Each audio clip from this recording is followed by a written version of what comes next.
I'm Ruth Ann Harnisch. I'm the president of the Harnisch Foundation and the founding funder of the Institute of Coaching at Harvard. Several years ago, the Harnisch Foundation created the Foundation of Coaching with a goal to give coaching-related research grants because there wasn't at that time, and still isn't, a huge foundation of peer-reviewed academic research that's of high quality and gives true credence to the profession, such as there is for psychology, for example, and now even a specialty of happiness psychology or positive psychology. There's a body of evidence that's growing. And I wanted to jumpstart the body of evidence gathering for the field of coaching in the academic world. And so we started the Foundation of Coaching, giving $100,000 of grant money available every year. And after some consideration and the first international coaching research, I guess, gathering that you could say there was, that people agreed upon a research agenda and needed forward momentum, I decided it was time to fund the Institute of Coaching at Harvard's McLean Hospital, a teaching facility, the largest psychiatric hospital in the Harvard Medical School, because it was a tremendous step up in credibility for coaching-related research grants. To have that academic base would be an attractor all around the world, as was proven at the first international coaching research gathering that was held on the Harvard campus. I don't pretend to know what the coaching world might look like a decade from now. I never would have imagined it would be what it is today, which is not a unified profession worldwide. There is no single set of standards. There is no internationally agreed upon licensure. There's no nationally agreed upon one in any country that I know of. It's still gaining credence and traction and credibility at the institutes of higher education around the world. So I don't know where it can be 10 years from now. That depends, I think, on any number of factors which involve governments, which involve not-for-profit organizations, which involve academia, and which involve the evolution of coaching itself. Will it get absorbed into other specialties? Will you be a coaching psychologist or a real estate coach? Will you be a doctor of coaching? Or will coaching melt? Will it be its separate profession? Or will it be adopted and adapted? Will coaching-related conversations be being had by many more people than call themselves coaches? Who knows? One of the reasons I'm investing philanthropically in the field of coaching is that I've seen coaching changes lives. A good coach and a great client can produce amazing results, can help people live their best possible lives. And I know you don't have to be a professionally credentialed coach who's been through 10 years of training and has delivered over 1,000 hours of coaching to make a profound and life-changing difference in a client's life, possibly the first time they ever sit down together. That said, I expect that coaching skills, how one draws out greatness in another, how one helps another be accountable and responsible and organized and live a life with integrity and commitment and purpose. I think these skills are universal and can be taught to many people who are not officially coaches. I'm an evangelist for coaching as research.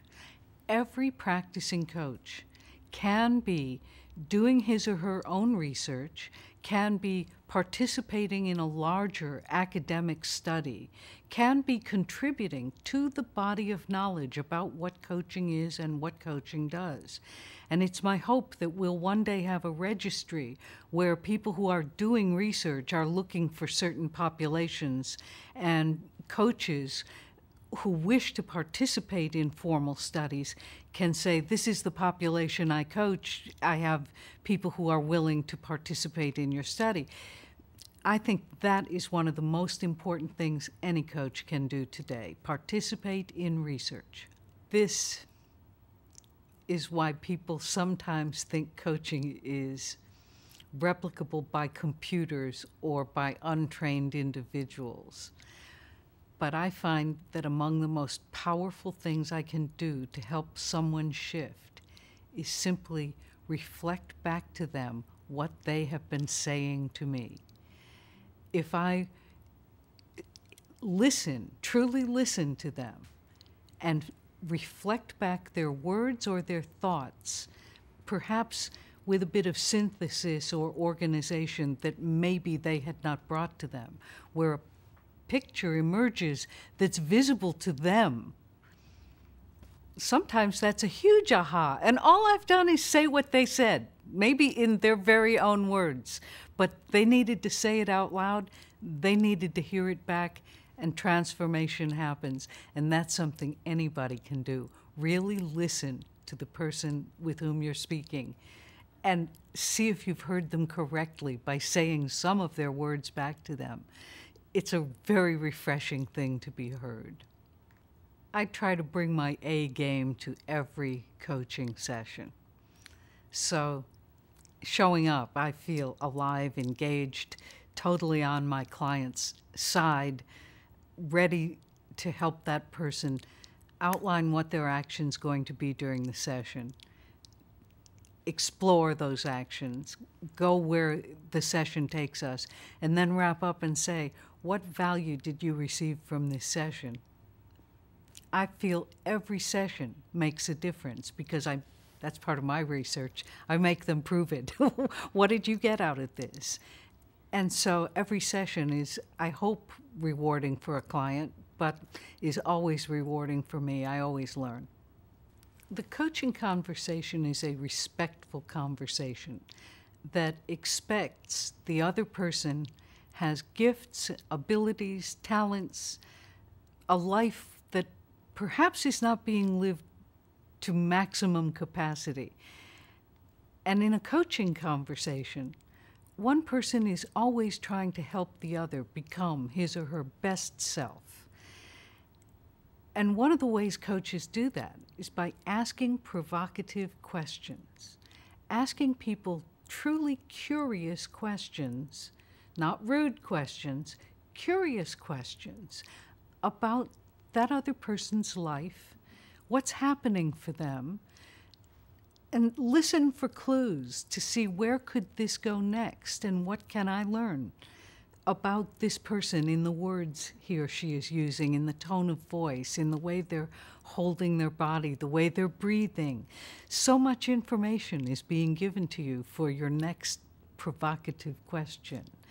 And keeping out the I shoulds or the you should, prescriptive language, you oughta, you should, you know what you need to do? Don't come to give advice. Coaches don't come to give advice. When asked, we may offer an opinion, but what we're here to do is help people find their own next step and their own next solution, and helping people find the best in themselves and their doable next step is a lovely way to have a conversation. I've been coached. When I was a television news anchor and a radio talk show host, we had coaches. We had speech coaches who helped us to learn how to talk faster and still be understood. We had accent coaches who helped us eliminate our regional speech. We had posture coaches. We had wardrobe coaches. We had writing coaches. I thought everybody had coaches in their work. And when I learned that there was a profession called coaching and that executives were getting coaching, and other business people, as well as performers, as well as athletes, as well as others in many fields, are getting professionally coached in their field. It's emerged that people are getting professionally coached in their lives. That made so much sense to me. And when I was the head of a nonprofit organization that offered coaching services, I took advantage of that to learn more about it, and that's when I went on the road to my own coaching practice. I have such a long list of books to recommend. I hardly know where to begin, but I'll begin with my coaching mentor, Thomas Leonard. The late Thomas Leonard, founder of Coachville, Coach U, the International Coach Federation, the International Association of Coaching, and therefore godfather of endless coaching businesses and practices and products today. His work is being produced and licensed by Andrea J. Lee. And every single piece of that library that's coming out is a treasure to me.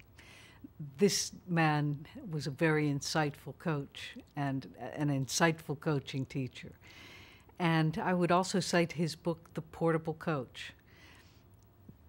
I think if you had the works of Thomas Leonard, you would need nothing else to have provocative, helpful conversations with people. But I think almost any book is a coaching book. I think if you have your coaching antenna up, almost every nonfiction and fiction book you read engages your coaching muscles and your coaching thought process. And any coach who's coachy all the time can get some coach tips out of almost any book or life experience. Why I think membership in the Institute is an interesting idea is that there really is no single place worldwide where coaches are agreed that there need to be solid academic underpinnings for coaching itself. And this is the place where that is agreed. Solid academic underpinnings, proof that it works, proof what works, proof why it works. We know coaching works. Well, how do we know? Research is how we know. And membership in the Institute says, I want to know. Not I think, not I guess, not I believe, but I want to know. And I want to help pay for knowing, because knowing is not free. Research does not get done for no money at all. That's why there are coaching-related research grants at the Institute, and that's why membership is an interesting idea for anybody who cares about proving something's true. Coaching and leadership. Well, many leaders feel quite lonely, and they say it's lonely at the top. And it's true, because there are so few people up there.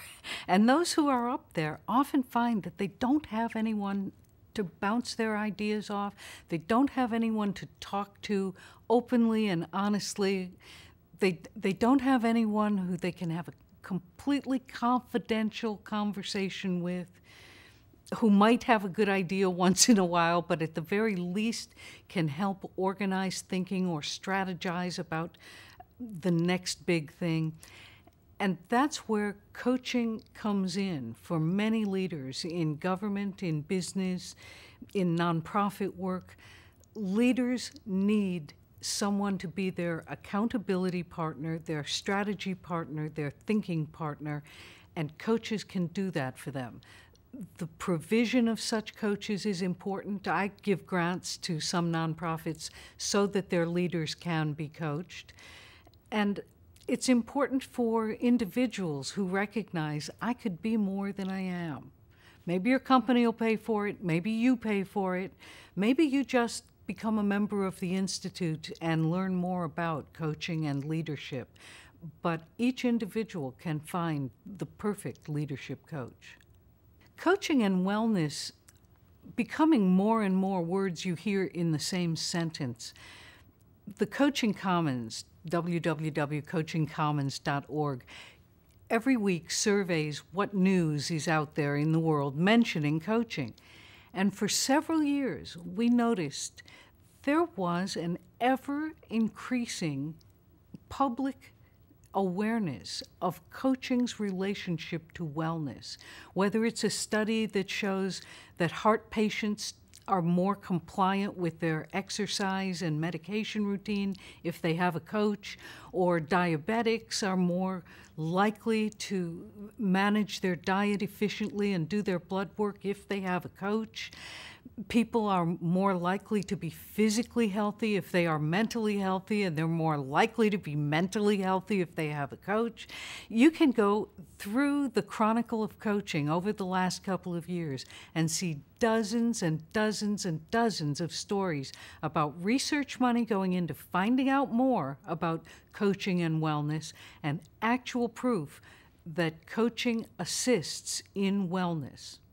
Coaching and psychology. Well, coaching has become a refuge for psychologists who are hurrying to hang out their coaching shingle. As one of them told me, "I am so tired of dealing with the problems of the past." She said, "I really want to help my client, my patient, work with today and think about their future in a much more positive way." Now, this is a psychologist among many who have become attracted by positive psychology. And when you think about how the science of happiness has been accepted by the psychological community, it's a natural to think about translating those ideas and those skills to coaching. Coaching and psychology, a natural match.